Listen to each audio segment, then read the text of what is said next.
যে মুজিবকে ওখানে মুজিবের বাসায় মারার কোনো প্ল্যান ছিল না, বা অন্য লোককে মারার কোনো প্ল্যান ছিল না। প্ল্যান ছিল মুজিবকে ওখান থেকে অ্যারেস্ট করে নিয়ে এসে তারপরে আহ সরোয়ার্দী উদ্যানে, সরোয়ার্দী উদ্যানে তখন আমাদের মিলিটারি ক্যাম্প ট্যাম্প ছিল, ওখানে একটা সামারি কোর্ট মার্শাল করে আলটিমেটলি মুজিবকে যেতে হতো। ওখানে করে হলে তাকে মানে সামারি কোর্ট মার্শাল করে তাকে এক্সিকিউটিং করে, what ever it is, that was the plan. বাসায় নয়। পুরো অপারেশনের দায়িত্ব ছিল ফারুক, আর রশিদের দায়িত্ব ছিল পলিটিক্যাল এলিমেন্টদেরকে সঙ্গত করা, নিয়ে আসা। তো ফারুক প্রথম কয়েকটা টার্গেট সিলেক্ট করা হলো, যেমন মুজিবের বাসা, সানিয়াবাতের বাসা, রেডিও স্টেশন, শেখ বনির বাসা, এই কয়টা টার্গেট। কারণ আমাদের যে সীমিত সৈন্য সংখ্যা, এর বেশি আমরা টার্গেট দিতে পারি না। হয়তো আরো টার্গেট নেওয়া যায়, তো আরো পলিটিক্যাল এলিমেন্টের যাওয়া যেত, কিন্তু এর বেশি আমরা নিতে পারি না। অতএব টার্গেট কাটছাট করে এই 4-5টা নেওয়া হলো। তো প্রথম ফারুক মুজিবের বাসার দায়িত্ব দিতে চেয়েছিল অ্যাকচুয়ালি ডালিমকে।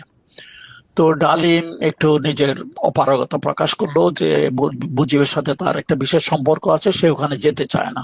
তার অন্য কোনো কারণ থাকতে পারে, আমি জানি না, সে একটু অপারগতা দেখা দিল। কিন্তু যেহেতু এটা মেজর টার্গেট, এই জন্যই ফারুক কিন্তু ডালিমকে সেই দায়িত্বটা দিতে চাইছিল। আরেকটা কারণ হলো, মুজিবের বাসায় যে গার্ড, মানে প্রত্যেক বড় বড় জায়গাতে গার্ড ছিল, মুজিবের বাসায় যে মানে গার্ড ছিল, সেই গার্ড ছিল ফার্স্ট বেঙ্গল আর্টিলারির, কুমিল্লা থেকে আসছে। সে আর্টিলারির লোকজন যারা ডালিমের ইউনিট, ডালিম সেই ইউনিটের সিও ছিল আগে। অতএব ওরা ডালিমকে চিনে, ডালিম ওদেরকে ইজিলি কনভার্ট করে আমাদের পক্ষে নিতে পারবে। এই জন্যই ডালিমকে মুজিবের বাসায় পাঠাতে চাইছিল। কিন্তু ডালিম অপারগতা বললো যে না, আমার ওখানে একটু অসুবিধা আছে, আমি যেতে পারবো না। আরো অনেক আছে, আমি ওদের ডিটেল যেতে পারি না। তখন নেক্সট পরবর্তী হলো হুদা, মেজর হুদা ছিল। হুদাও ফার্স্ট বেঙ্গল মানে আর্টিলারিতে ছিল, ফার্স্ট আর্টিলারির অ্যাডজুটেন্ট ছিল, সেও খুব পপুলার অফিসার। তখন হুদাকে বললো, হুদা রাজি হলো, ঠিক আছে আমি যাব। কারণ ফার্স্ট আর্টিলারি একজনকে ওখানে দেওয়ার কারণ হলো যে সামনে যে আর্টিলারি লোকজন গার্ডে আছে, যাতে তাদেরকে নিজেদের পক্ষে নেওয়া যায়, that was the main interest. তারপর হুদাকে দায়িত্ব দেওয়া হলো। হুদা গেল, হুদার সাথে আরো 2-1 অফিসার ছিল। তখন ডালিমকে দেওয়া হলো অন্য জায়গাতে, সেরনিয়াবাতের বাসার আশেপাশে রেডিও স্টেশন, ওই অঞ্চলে তাদেরকে দায়িত্ব দেওয়া হলো। তো আর আমার দায়িত্ব ছিল রেডিও স্টেশনের জন্য, ডালিমের আন্ডারে। ডালিমের আন্ডারে আবার 2টা গ্রুপ ছিল। একটা ছিল ওই মিন্টু রোড এরিয়াতে, পরবর্তী পর্যায়ে জানতে পারলাম যে ওটা সানিয়াবাতের বাসায়। আর হইলো রেডিও স্টেশন এই এরিয়াতে, আর ওভারঅল দায়িত্ব ছিল ডালিম। তো আমাদেরকে ব্রিফ করা হলো। ব্রিফ করা হওয়ার পরে ফারুক একটা ছোট্ট বক্তৃতা দিল। ফারুক খুব একটা ভালো বাংলা বলতে পারে না, কেউ যতটুকু পারে এটা বক্তৃতা দিয়ে বললো সংক্ষিপ্ত যে এরকম ঘটনা ঘটছে, এটা আমরা সহ্য করতে পারি না, আজকে আমাদের এটা কিছু করতে হবে, এবং সবাই এখন আমরা আছি। তারপরে সবাইকে হাতিয়ে টাতিয়ে দেওয়া হলো। আমার ইউনিফর্ম ছিল না, মেজর মহিউদ্দিন কোথা থেকে একটা ইউনিফর্ম এনে দিল, কাঁধে র্যাঙ্ক ছিল কিনা আমি জানি না, ওটা পড়লাম। তারপরে আমরা সব রেডি টেডি হয়ে, অনেক কাহিনী আছে, অত লম্বা চড়া কাহিনীতে আমি যেতে চাই না। তো আমার মনে হয় 4টার দিকে এমনি আমরা ওই এয়ারপোর্টে ঘন্টাখানিক আমরা সময়, 1 ঘন্টা 2 ঘন্টা সময় নষ্ট করেছি আমরা। আমাদের মনে হয় মুভের সময় ছিল 3টা বাজে, আমরা অলরেডি ডিলে হয়ে গেছি। আমরা 4টার দিকে রওনা দিছি সবাই। সামনের দিকে আমার মনে হয় ডালিম ছিল সামনে, তারপরে আমরা ট্রাকের মধ্যে। আমার আন্ডারে যে রেডিও স্টেশনে আমার দায়িত্ব হলো, রেডিও স্টেশন 2টা ট্রাক দেওয়া হলো। তার মধ্যে এক একটা ট্রাকের ভিতরে 30-40 জন লোক করে ওরা ঠাসাঠাসি ভাবে ছিল। এবং এই ট্রাকগুলো মোস্টলি 2 ফিল্ডের এবং ফার্স্ট লান্সারদের। তারপরে সারিয়ার সারিয়ার ছিল আমাদের এই গ্রুপের মধ্যে, মেজর সারিয়ার ছিল, সারিয়ার আন্ডারও 2-3 ট্রাক ছিল। তো সামনে ছিল ডালিম। আমরা মানে ক্যান্টনমেন্টের ভিতর দিয়েই বেরিয়ে গেলাম। পেছনে পেছনে ট্যাঙ্ক গুলো আসলো একটা একটা করে। অনেক কাহিনী আছে, এটা আমার ডিটেল যেতে চাই না। আবার কোনো বাধা বিপত্তি আমরা পাই নাই। আমরা ভাবছিলাম হয়তো বাধা বিপত্তি আসবে, কিন্তু কিছু হয় নাই। কারণ সবাই একটু আশ্চর্য যে এটা কেন যাচ্ছে, কোথায় যাচ্ছে। আরেকটা জিনিস হলো, সেদিন ইউনিভার্সিটিতে শেখ মুজিবের কি একটা মানে অনুষ্ঠান আছে, ছাত্রলীগের একটা অনুষ্ঠান আছে, সেই অনুষ্ঠানে মানে শেখ মুজিবের কনভোকেশন এক্সাক্ট কনভোকেশন কিছু যাওয়ার কথা। তো অনেকে মনে করছে ওখানকার ইয়ের জন্য মানে নিরাপত্তার জন্য এসব লোকজন ট্যাঙ্ক যাচ্ছে। তা আমরাও গেলাম। আমাদের সামনে ছিল ডালিম, ডালিমের পেছনে তারপরে প্রথম ছিল আমার মনে হয় শাহরিয়ারের 2টা ট্রাক লোকজন তার দায়িত্বে, তারপরে 2টা ট্রাকের দায়িত্বে আমি ছিলাম। তো আমার যে টার্গেট, প্রত্যেকের টার্গেট টার্গেট আলাদা বলা আছে। তারপর বাকিরা ট্যাঙ্ক গুলো তাদের দায়িত্ব দেওয়া হলো, কেউ এয়ারপোর্টে, কেউ মানে সেই ইয়েতে কি জানি বলে মিরপুর রোডের ওদিকে, কেউ বঙ্গভবনের ওদিকে, তারপরে কেউ আহ আহ জয়দেবপুর রাস্তা, ওটা কি মানে এয়ারপোর্টের রাস্তার ওদিকে, ঢাকা ময়মনসিংহ রোড, ঢাকা ময়মনসিংহ রোড ওদিকে স্থাপন করা হলো। অত ডিটেল ওগুলো আমি তখন জানতাম না। আর শহরের বিভিন্ন মানে স্ট্র্যাটেজিক পজিশনে জন্য পাঠানো হলো, কিন্তু ট্যাঙ্ক পরে আসছে। আগে আমরাই ট্রাকে করে আমরা আগে যাচ্ছিলাম। তখন মনে হয় ভোর, তখন তো ঘড়ি আমার হাতে ছিল কিনা জানি না, আমরা তো ঘড়ি ধরে এসব করতে পারতাম না, সময় জ্ঞান খুব একটা ছিল না, তখন অন্ধকার ছিল। অন্ধকারে আমরা আস্তে আস্তে বেরিয়ে এলাম। তারপরে যখন মিন্টু রোডের ওখানে মানে আমাদের প্রথম টার্গেটের কাছে আসার সময় প্রথম মনে একটা গাড়ি একটু খারাপ হয়ে গেল, যে শাহরিয়ারের আন্ডারে যে ট্রাক ছিল একটু খারাপ হয়ে গেল, কারণ লোকজন ওটাকে ধাক্কা ধাক্কা দিয়েছে। ওটা কাছে টার্গেটের কাছে চেষ্টা করা হলো। আমার ট্রাক যখন আসলো আমি আমার লোকদেরকেও বললাম যে যাই ওদেরকে হেল্প করো। কিছুক্ষণ পরে হেল্প করে 5-10 মিনিট সময় নষ্ট করে দেখলাম যে কিছু হচ্ছে না। আমি আবার এদিকে আস্তে আস্তে ভোর হয়ে যাচ্ছে। অতএব আমি ডালিমকে বললাম আমি আমার টার্গেটে চলে যাই, কারণ আমার দেরি হয়ে যাচ্ছে। ডালিম বলে যা তুমি চলে যাও। তো ওই 7-এর মধ্যে 2 ট্রাকে যা পাইছি 2 ট্রাকের মধ্যে ভরায় আমি আবার ডান দিকে টার্ন করে রেডিও স্টেশন দিকে চলে গেছি। এর মধ্যে শাহরিয়ারের লোকজন এবং আমার লোকজন কিছু একটা মিক্স হয়ে যেতে পারে, এরা সবাই কিন্তু আর্টিলারি লোকজন। তারপর ওদেরকে নিয়ে আমি রেডিও স্টেশন গেলাম 2টা ট্রাকে। আমার আগে ইনস্ট্রাকশন ছিল প্রথম ট্রাক লোকজন মানে 20-30 জন যেজন লোকজন যারা আছে প্রথমে তারা পুরা রেডিও স্টেশনে ঘেরাও করে নেবে। দ্বিতীয় ট্রাকে তারা আমার সাথে থাকবে, আমরা ভিতরে যাব। তো আমি যা করেছি সেটা হিসাবে খুব এভরিথিং ওয়াজ ভেরি স্পিডি, মানে সময় নষ্ট করে না। অলরেডি আমরা সময় নষ্ট করছি এয়ারপোর্টে, এখন আমাদের সময় নষ্ট করার সময় নাই। তারপরে অলরেডি আলো এসে যেতেছে। আমরা যখন রেডিও স্টেশনে যাই আমার মনে আছে অলরেডি আলো দেখা যাইতেছে লোকজন। আমি যখন আমার লোকজনকে নিয়ে রেডিও স্টেশনের সামনে গেলাম তখন ওখানে এমওডিসির বা পুলিশের কিছু গার্ড ছিল 7-8 জন। ওরা তো অ্যাকচুয়ালি ভয়, মিলিটারি দেখে ভয়ে কেঁপে গেছে। আমি ওদেরকে যাবো, তোমাদের কোনো ভয়ের কারণ নাই, মিলিটারি হ্যাজ টেকেন ওভার। ওদের থেকে হাতিয়ার গুলো আমার একজনকে বললাম হাতিয়ার গুলো নিয়ে নাম। ওদেরকে একটা রুমের মধ্যে নিয়ে বসা রাখলাম। ওরা তো একবারে অ্যাকচুয়ালি খুব ভয় কাঁপতেছিলাম, যে তোমাদের কোনো চিন্তার কারণ নাই, তোমরা আরামে বসে থাকো। সামনে একজন গার্ড রাখে দিলাম। তো আমার লোকজন দিয়ে আমি ভিতরে গেলাম। ভিতরে যায় ওই তখন ভোরবেলা তো রেডিও স্টেশন তখন মানে 6:30টার দিকে খোলে, এর আগে কিন্তু খোলে না। কিন্তু স্কেলেটন কিছু লোকজন ছিল, 2-4 জন টেকনিশিয়ান, বেশি লোকজনও ছিল না। তো ওরাও প্রথম একটু ঘাবড়ে গেল। তো ওদেরকে আমি এক্সপ্লেন করলাম যা military has taken over, army has taken over, আপনাদের কোনো চিন্তা নাই, আমরা রেডিও স্টেশনে একটু সব দেখতে করতেছি। ওরা দেখলাম যে সবাই খুব মানে হেল্পফুল, সবাই আমাকে কি কোথায় আছে দেখানোর জন্যই আমাকে আমি বললাম আমি রেডিও স্টেশন যাবো, যেখানে আমার দায়িত্ব হলো ওটা ভাষণ দেওয়ার জন্য রেডি করা। ওই রুমে আমাকে নিয়ে গেল। আর আমার একজন সুবিধা ছিল, ওদেরকে বললাম আপনি বিভিন্ন জায়গাতে লোকজন বসে রাখেন, কেউ যেন কোনো যন্ত্রপাতি ধ্বংস করার চেষ্টা না করে। তখন আমরা জানতাম না তো কে কি, কিন্তু সবাই ছিল আমাদের সহায়ক। কিন্তু তখনও বুঝতে পারি না যে হয়তো কিছু বিপরীত শক্তিও থাকতে পারে। আমার বললাম সব জায়গায় লোক লাগাই দেন, কেউ যেন কোনো রকম ক্ষতি করতে চেষ্টা না করে। হয় না ইনশাল্লাহ। তারা আমি ওখানে গেলাম, চেক করতেছি ব্রডকাস্টিং এর সবকিছু ঠিকঠাক আছে কিনা। এবং যে একজন টেকনিশিয়ান ছিল ইয়াং, মানে হি ইজ ভেরি হেল্পফুল, সে দেখাই দিতেছিল। তো এমন এক পর্যায়ে আমার এক সুবিধার দৌড়ায় আসে, বললো যে স্যার রক্ষী বাহিনী। আমি তো একটু ঘাবড়াই গেলাম, কি বাবা রক্ষী বাহিনী আক্রমণ করলো নাকি? রক্ষী বাহিনী একটা ট্রাক যাইতেছিল, আমরা তাকে মানে ঘেরাও করে রেখে দিছি। ভালো করছো। আমি বাইরে আসলাম, বাইরে এসে দেখলাম যে রক্ষী বাহিনীর লোকের একটু ভীত সন্ত্রস্ত ছিল। তাদের মানে একটা অ্যাকচুয়ালি ট্রাক না, একটা হাফ ট্রাকের মতো বাইরে মনে হয় মানে গোটা 15-20 লোক হবে, আর সামনে একজন সুবেদার। সুবেদার সাহেবকে আমি নামতে বললে আমি ওকে বললাম, পরিচয় দিলাম যে army has taken over, everything is under army control, আপনারা কিন্তু আমাদের সাথে আসেন। তো সে বললো যে স্যার আপনাদের সামনে ভয়, বললো যে না, আমরা সাথে আছি। তখন আমি বললাম যে আপনার লোকদেরকে বলেন হাতিয়ার গুলা গাড়িতে রেখে নিচে নামে আসতে।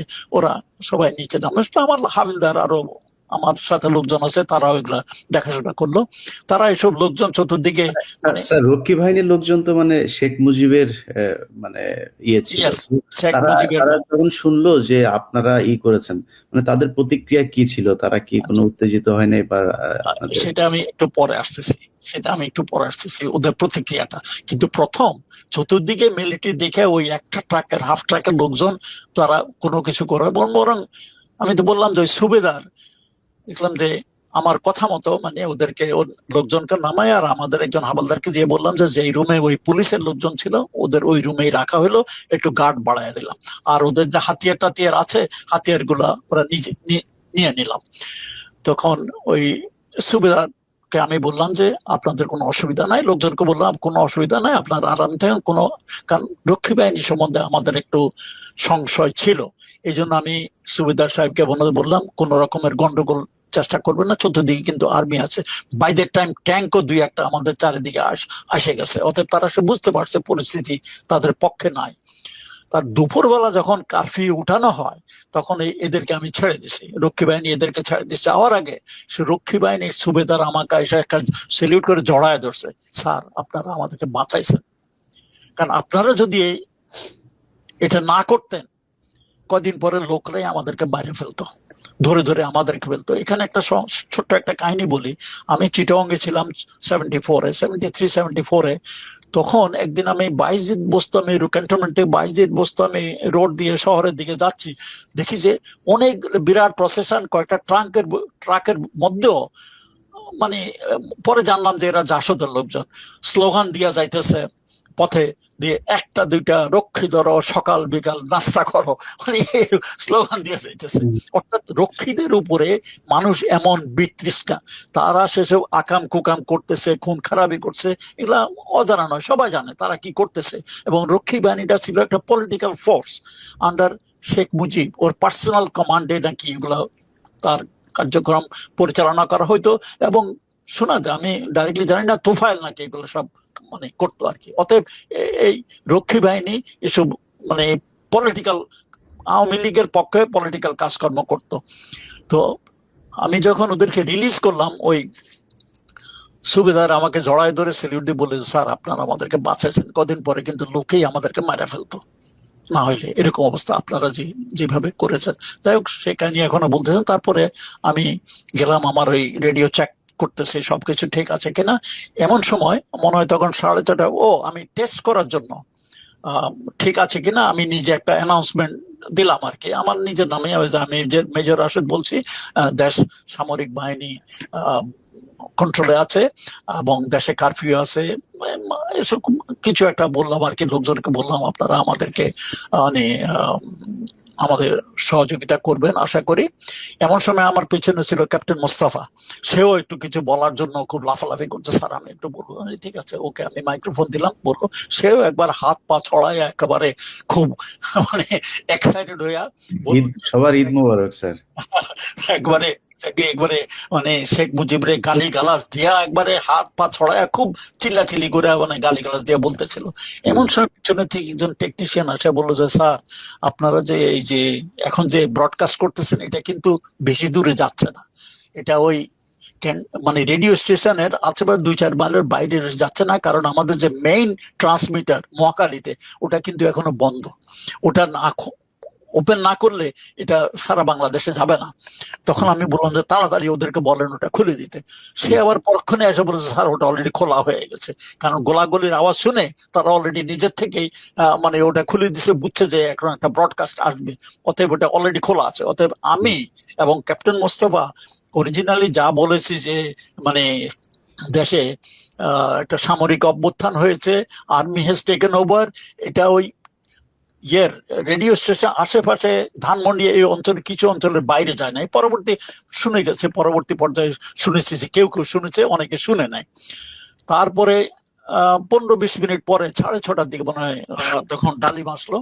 ডালিম হন্তদন্ত ঘামাইতে ঘামাইতে আসে একেবারে জিপের থেকে লাফ দিয়ে নেমে রাশেদ কোথায় আমাকে খুঁজতে খুঁজতে আমার কাছে আসলো। একেবারে সে তো খুশি দিয়ে ঘামাইতেছে, কারণ তখন অগাস্ট মাস তো। হাত আঙুল দিয়ে উঠায় বললো যে উই হ্যাভ ডান ইট। এবার আমাকে জড়ায় ধরে বললো যে we have done it, we have done it. তো আমি বুঝলাম যে মিস্টার সাকসেসফুল, অর্থাৎ ডালিম এখানে আসার আগে সে খোঁজ খবর নিয়ে আসছে, হয়তো মুজিবের বাসায় গেছিল, যে জানছে যে that target has been utilised. তারপর অন্যান্য যেসব টার্গেট ছিল সেই অঞ্চলে এমনিও radio station, Minto road area, সানিয়াবাতের বাসা, এসব পুরো এরিয়ার দায়িত্ব, ওভারঅল দায়িত্ব তার ছিল। আচ্ছা, টার্গেট মানে কি? মানে আপনাদের কি ও, এই যে এই মানে পিনাকিদার ভাষায় বলি যে এই যে শেখ মুজিবের পরিবারকে জয় বাংলা করে দেওয়ার মানে পরিকল্পনাই ছিল নাকি? পরিকল্পনাটা কি ছিল? টার্গেট বলতে আমি বলি এটা আর্মির ভাষা হইলো আমাদেরকে কোথায় কোথায় কার কি দায়িত্ব আচ্ছা, সেটাই হলো। যেমন মুজিবের বাসা একটা, সানিয়াবাতের বাসা একটা, শেখ মুনির বাসা একটা, রেডিও স্টেশন একটা। না কিন্তু আগের তার দিন বিকেল থেকে এই যে পরের দিন পর্যন্ত আপনারা যে পরিকল্পনা করলেন, এই পরিকল্পনায় সব শেষ তো আপনাদেরকে একটা ব্রিফিং করা হয়েছিল, সেখানে বলা হয়েছিল যে শেখ মুজিবের পরিবারকে যে হত্যা করা হবে, এই ন ধরনের কোনো পরিকল্পনা ছিল ন কিনা? ন এরকম কোনো পরিকল্পনা হয় নাই। এক্স্যাক্টলি, ফ্র্যাঙ্কলি স্পিকিং, কোনো ওরকম ধরনের ব্রিফিংও করা হয়নি। হুম, সময় আমাদের কাছে ছিল না, we ran out of time. কারণ 1 ঘন্টা 2 ঘন্টা আমরা অলরেডি নষ্ট করেছি 16 বেঙ্গলের অপেক্ষায়। 16 বেঙ্গল আসে নাই, অতএব আমাদের কাছে সময় ছিল না। ছোট্ট একটা বক্তৃতা ফারুক দিয়েছে তার লান্সারের ওখানে, অতটুকু, অত ডিটেল বলে নাই। সে বলছে তোমাদের কমান্ডাররা তোমাদেরকে ডিটেল বলবে, আমি অত ডিটেলে যেতে চাই না। মুজিবের ভাগ্য কি হবে এই নিয়েও একটু কিছু হয়তো আলাপ আলোচনা হয়েছে। আরেকটা জিনিস হলো কি, আমি পূর্ব আলোচনায় আমি ছিলাম না, অথবা আমি ডিটেল জানি না মুজিবের ভাগ্য নিয়ে কি হবে, আমি অত জানি না। তো রশিদ কিছুদিন আগে জিল্লুর রহমানের কাছে তার একটা ইন্টারভিউ দিছে। এই ইন্টারভিউটা কিন্তু 15-20 বছর আগে রেকর্ড করা, এটা রিসেন্টলি রিলিজ হয়েছে। রশিদের কথা মতে যে মুজিবকে ওখানে মুজিবের বাসায় মারার কোনো প্ল্যান ছিল না, বা অন্য লোককে মারার কোনো প্ল্যান ছিল না। প্ল্যান ছিল মুজিবকে ওখান থেকে অ্যারেস্ট করে নিয়ে এসে তারপরে আহ সরোয়ার্দী উদ্যানে তখন আমাদের মিলিটারি ক্যাম্প ছিল, ওখানে একটা সামারি কোর্ট মার্শাল করে আলটিমেটলি মুজিবকে যেতে হতো।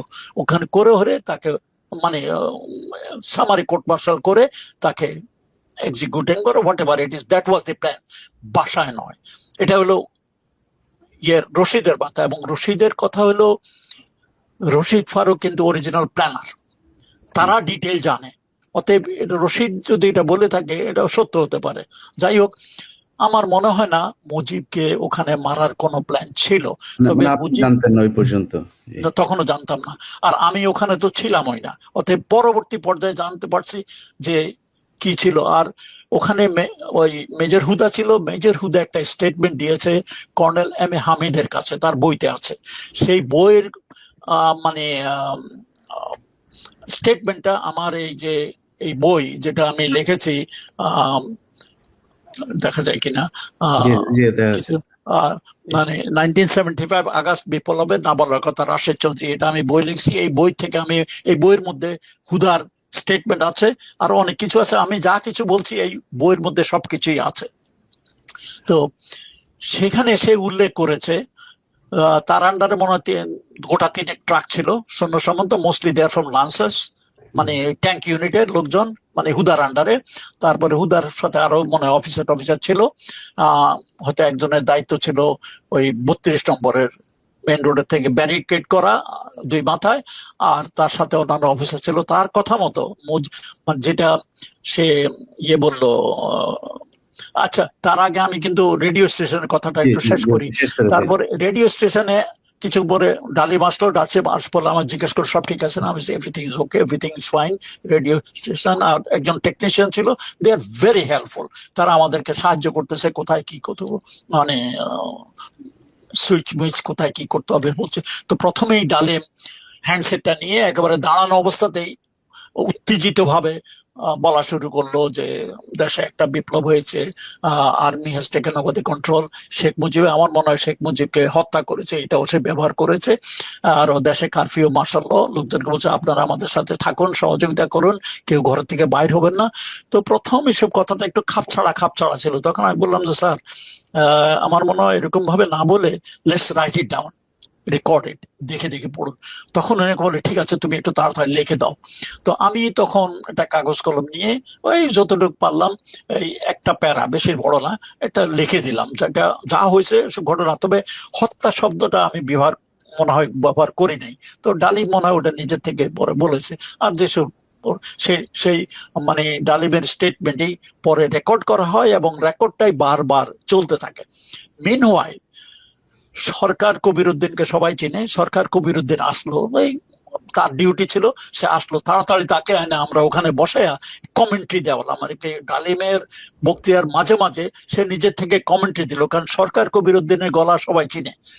অতএব এই যে অ্যানাউন্সমেন্টটা যাচ্ছে এটা অথেন্টিক, এটাই বোঝানোর জন্য যে কারণ ডালিমকে লোকে চিনে না, রাশেদকে লোকে চেনে না, আমরা কি বলছি লোকে চিনে না, কিন্তু সরকার কবিরউদ্দিনকে লোকে চিনে, তার বক্তব্য লোকে জানে, এই জন্যই তাকে দিয়ে কমেন্ট্রি দিয়ে আমরা করতে হলাম। এরকম এটা চলতে লাগলো, মানে ঘন্টাখানিক চলার পরে যখন খন্দকার মোশতাক আসলো, আসার পরে Khondaker Mostaq stopped it, but by that time everybody is known. এটা হলো মানে রেডিও স্টেশনের কাহিনী। 8টা সাড়ে 8টার দিকে মনে হয় রশিদ খন্দকার মোশতাককে নিয়ে আসলো। খন্দকার মোশতাক সাদা পোশাকে, মানে প্রিন্স কোট পরে, সাদা টুপি পরে আসলো। খন্দকার মানে ইয়ে রশিদ তো বেশ লম্বা চড়া, 6 ফুটের উপরে লম্বা, আর খন্দকার মোশতাক একটু ছোট, মানে তার অর্ধেক। যাই হোক নিয়ে আসছে। তো মানে ডালিমা বা আমরা দুজনে মিলে তাড়াতাড়ি একটা গার্ড অফ অনারের বন্দোবস্ত করলাম। আমাদের কাছে যা সৈন্য সামন্ত হাতের কাছে ছিল তা দিয়ে ওই রেডিও স্টেশনের সামনের চত্বরে, ছোট চত্বরে একটা গার্ড অফ অনার দেওয়ার বন্দোবস্ত করলাম। After all he is the new president. তারপরে দিলাম, উনি মানে সবাই হাত মিলালেন এবং বাংলায় ওখানে বললেন যে তোমরা মানে বিরাট একটা করেছো, তো দেশের সূর্য সন্তান, আমার সাপোর্ট করেছো, মানে সঙ্গে একটা বক্তৃতা। উনি ভিতরে একটা রুমে ওনার জন্য তৈরি করা হতো, ওখানে চলে গেল। তারপরে থেকেই রেডিও স্টেশনটাই কিন্তু বাংলাদেশের নতুন সরকারের হেডকোয়ার্টার, ওখানে সবাই আসলো, ওখানে সবকিছু হলো। এখন মুজিবের বাসভবনে কি হলো, কারণ আমি ওখানে ছিলাম, আমি ছিলাম না, আমি অন্য জায়গায় ছিলাম না, এসব সব আমার পরবর্তী পর্যায়ে সব কালেক্টেড কাহিনী। সেটা হলো ওই বদলুল হুদার স্টেটমেন্ট সে দিয়েছে আমার এই বইতে, সেটা আছে স্টেটমেন্টটা। সেই স্টেটমেন্ট মধ্যে সে বলেছে যে সে সৈন্য সামন্ত নিয়ে তখনও ভোর হবে সে প্রথমে বাড়ির কাছে আসে নাই, দূরে রেখে সে ওদেরকে থাকতে বললে, বিকজ হিজ ফার্স্ট ডিউটি ওয়াজ সামনে যে গার্ড রেজিমেন্ট আছে মুজিবের, সেই গার্ড রেজিমেন্ট লোকজন কিন্তু তারই প্রাক্তন ইউনিটের, ফার্স্ট বেঙ্গল আর্টিলারি থেকে আসছে, কুমিল্লার থেকে। তখনকার দিনে নিয়ম ছিল মিলিটারির এক এক ইউনিট এক এক মাসে এই গার্ড ডিউটি করবে। সেটা মুজিবের বাসা, বঙ্গভবন আর বিভিন্ন বিভিন্ন ইম্পর্টেন্ট জায়গাগুলোতে থাকে। তখন ওই মুজিবের বাসার দায়িত্ব ছিল ফার্স্ট ফিল্ড আর্টিলারির রেসপন্সিবিলিটি। এই আর্টিলারির কমান্ডার ডালিম ছিল এককালে, আগে পাশা ছিল, তারপর ডালিম। আর ওই ইউনিটের অ্যাডজুটেন্ট ছিল বদলুল হুদা। এরা সবাই কিন্তু খুব পপুলার অফিসার, সবাই তাদের মানে ইউনিটের সবাই তাদেরকে চেনে। তো ওদেরকে দূরে থামাইয়া তখন হুদা ওই গার্ড রেজিমেন্টের কাছে ওখানে গেল। তখন তারা রেডি হচ্ছিল রেভেলি করতে। রেভেলি মানে সকালে ফ্ল্যাগ হোয়েস্টিং অনুষ্ঠান হয়, ওতে বিগল বাজায়, ওটা কয় ফ্ল্যাগ, ওই রেডি হইতেছিল প্লাটুন খানিক লোকজন। তো হুদা আস্তে আস্তে ওখানে গিয়ে ওদেরকে, এগুলো আমি সব বলতেছি হুদার কাহিনীর থেকে, যে স্টেটমেন্ট সে দিয়েছে আমার বইতে আছে। সে বলেছে সে ওখানে যায়, ও হুদা সুবেদারের সাথে কথা বললো, ওরা সবাই হুদাকে চিনেই তাকে বললো। তখন হুদা বললো যে আর্মি হ্যাজ টেকেন ওভার, এখন আমরা এখানে আসছি, Mujib is no more in power, মুজিবকে অ্যারেস্ট করতে আসছি, এবং আপনারা আমাদের সাথে আছেন কিনা। এক বাক্যে সবাই বললো স্যার আমরা আছি আপনাদের সাথে। তো হুদাকে বললো যে ঠিক আছে আপনার রেডি থাকুন, কিন্তু কেউ যেন মানে এখনো 32 নম্বর ঘরের ভিতরে কেউ যেন না ঢুকতে পারে, এটা আমরা দেখে লাগবে। কিন্তু এই হুদা বলছে আমি একটু আমার সৈন্য সামন্ত নিয়ে আসি এবং এলএমজি বিভিন্ন জায়গাতে আমি বসাবো, সেগুলো ঠিক করে আসি। মিনওয়াইল ওই লান্সারের লোকজন আয়সা তারা ভিতরে, ঘরের ভিতরে ঢোকার জন্য মানে ইয়ে করতেছে। আর একটু বছরে দোতলা থেকে নিচে এসে কমর্শন সমস্যা শুনে উপরের থেকে শেখ কামাল, শেখ মুজিবের বড় ছেলে, তখন সে ক্যাপ্টেন কামাল, কিন্তু সে তার স্টেন গান না কেড়ে উপর থেকে গোলা ছুটতে ছুটতে নিচে নিচে দোতলা থেকে নিচে আসছে। আর আরো বলা হয়েছে উপরে দোতলা থেকে সুলতানা, শেখ কামালের ওয়াইফ, সেও একটা মানে অটোমেটিক রাইফেল দিয়ে দোতলা থেকে নিচে যে জমাত হয়েছে তারা বুঝতে পারছে তারা কেউ অ্যাটাক করতে আসছে, মানে 32 নম্বরে মুজিবের বাসী, ওখান থেকে গোলাগুলি করছে। এসব গোলাগুলি হওয়াতে একজন সিপাহী মারা গেছে, আরো মনে হয় 2-1টা ওয়ান্ডেড হয়েছে, কারণ তখন অন্ধকার ছিল, অন্ধকারের মধ্যে গোলাগুলিতে পড়ছে, মারা গেছে। এই এখন চোখের সামনে তাদের একজন সিপাহী মারা গেছে, এটা দেখে অন্যান্য সিপাহীরা খেপে গেছে। গুলি আগে স্যার শুরু হলো কাদের পক্ষ থেকে? মানে বজলুল হুদার কথা মতো শেখ কামাল এবং তার ওয়াইফ সুলতানা, এই দুজনের থেকে গোলাগুলি। শেখ কামাল সিঁড়ি বেয়ে নিচে আসতেছিল, গোলাগুলি চিল্লাইতে চিল্লাইতে, মিলিটারি পুলিশ ভাই ভাই আমাদের অ্যাটাক হয়েছে, আপনারা আমার সাথে আসেন, সেই গোলাগুলি করতে করতে নিচে নামে আসছে। আর উপরে দোতলা থেকে সুলতানা কামাল ওই নিচে সৈন্যদেরকে গুলি গুলি করছে, ওখান থেকে শুরু হয়েছে প্রথম। তারপরে যখন ওই দেখলো যে একটা ছেলে মানে উপরের দোতলার গুলিতে একটা সিপাহী মারা গেছে আর্টিলারির নিচে সামনে, অন্যরা খেপে গেছে। তখন একজন নাকি বলে উঠলো শালার গুষ্টি শুদ্ধ সেট করে দেয়। এই কথাটা কিন্তু পরবর্তী পর্যায়ে শেখ মুজিবের বাসার এক চাকর, সে লাফায় যায় পলায় অন্য জায়গাতে আশ্রয় নিচ্ছে, সে ওটা স্বীকার করেছে যে গোলাগুলি শুরু হয়েছে মানে শেখ কামাল এবং সুলতানার তরফ থেকে, উপরের থেকে, এবং ওই নিচে একজন লোক মারা গেছে, আরো হয়তো 2-1টা ওয়ান্ডেড হয়েছে। এইসব দেখে অন্যান্য সিপাহীরা খেপে গেছে, বলেছে শালার গোষ্ঠী শুদ্ধ শেষ করে দেয়। এবং ওই পর্যায়ে ওই আমাট করলো, করে এসে ঘর মানে গেট ভেঙে ঢুকে গেছে। তো মিনওয়াইল হুদাও আসছে। এটা কিন্তু হুদা তখন অবস্থায় ওখানে ছিল না, তার বলছে যে ঘরের ভিতরে না যেতে, কিন্তু তার কথা না শুনে সবাই এসব গোলাগুলি দেখে তারাও ভিতরে ঢুকে গেছে। তারপরে এই পর্যায়ে কিন্তু গোলাগুলি একটু বন্ধ হয়েছে। তারপরে হুদা আয়সা তার লোকজন নিয়ে আবার ভিতরে ঢুকলো। By that time I think Sheikh Kamal is dead. Sheikh কামালের সাথে হয়তো ইয়ে ছিল, শেখ নাসেরও ছিল সেদিন বাসায়, আরো কিছু পুলিশ 2-1জন ওখানে হয়তো মারা পড়তে পারে।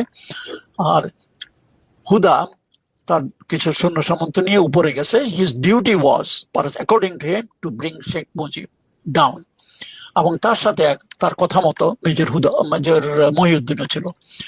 তারা উপরে, আর মিনওয়াইল শেখ মুজিবও তার ঘরের থেকে বাইরে আসলে হুদা, মহিউদ্দিন ওরা শেখ মুজিবকে নিচে নামায় আসতেছিলেন, সিঁড়ি বয়ে নিচের দিকে আসতেছিলেন।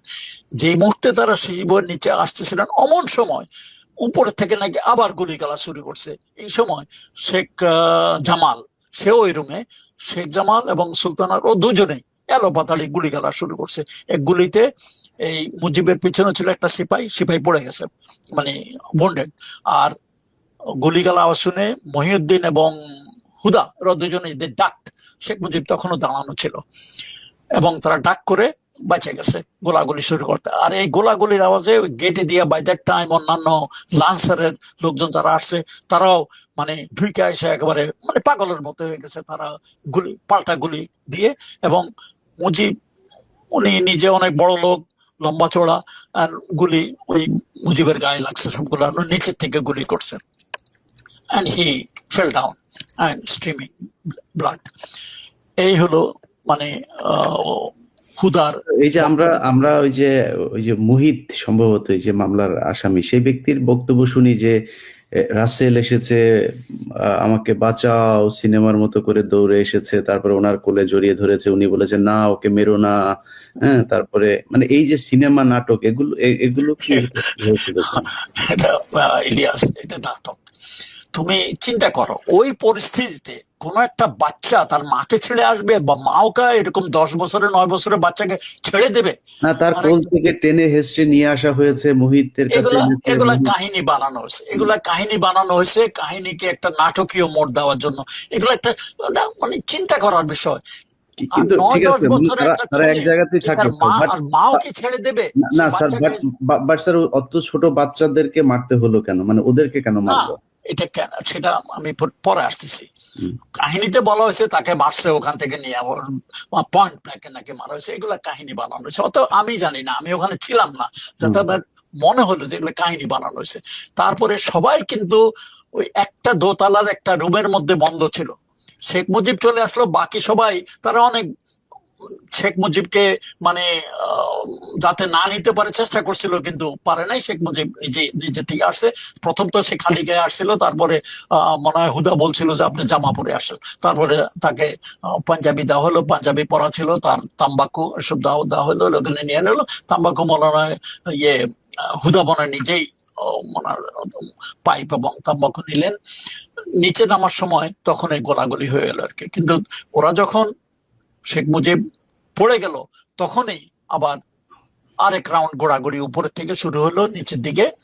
তো ওই জানালা দিয়ে এই পর্যায়ে কিছু সিপাহী, অ্যাকর্ডিং টু বদরুদ্দা, কারণ যেভাবে গোলাগুলি ছুটতেছে চতুর্দিকে, তারা করলো কি লব করে, মানে খুব ক্রল করে ওই রুমের কাছে গিয়ে 2-3টা গ্রেট জানালা দিয়ে ভিতরে ঢুকে ভিতরে ফালাই দিল। ইতিমধ্যে কিন্তু শেখ মুজিবের বাসা সবাই একই রুমে, বাইরে কেউ নাই। বাইরে যারা ছিল ওরা সিপাহী টিপাহী, নিচে পুলিশ টুলিশ ওরা ছিল। শুধু শেখ নাসের ছিল নিচে, সে নাকি বাথরুমে পরে গুলি খাইছে, বাথরুম মারা গেছে। কিন্তু বাকি সবাই, রাসেল মাসেল সবাই মিলে ওই রুমে ছিল। ওই গ্রেনেড, অ্যাকর্ডিং টু, আমি জানি না কারণ দিস ইজ স্টেটমেন্ট ফ্রম হুদা, যে গ্রেনেড নিয়ে 2-3টা গ্রেনেড ওই জানালার ভিতর দিয়ে কাছে ক্রল দিয়ে ড্রপ করে তারা সরে পড়ছে। ওই গ্রেনেড ব্লাস্টে সবাই মারা যায়। এই মানে রাসেল পরিবার রাসেল সবাই সবাই এক জায়গাতে ছিল, ওখানেই ছিল, এবং সবাই এক রুমেই সবাইকে মারা যায়। রাসেল নিচে বসে নাই, অন্য কেউ, শুধু শেখ কামাল নিচে মারা গেছে। বাকি সবাই ওই রুমে ওই গ্রেনেড ব্লাস্টে মারা যায়।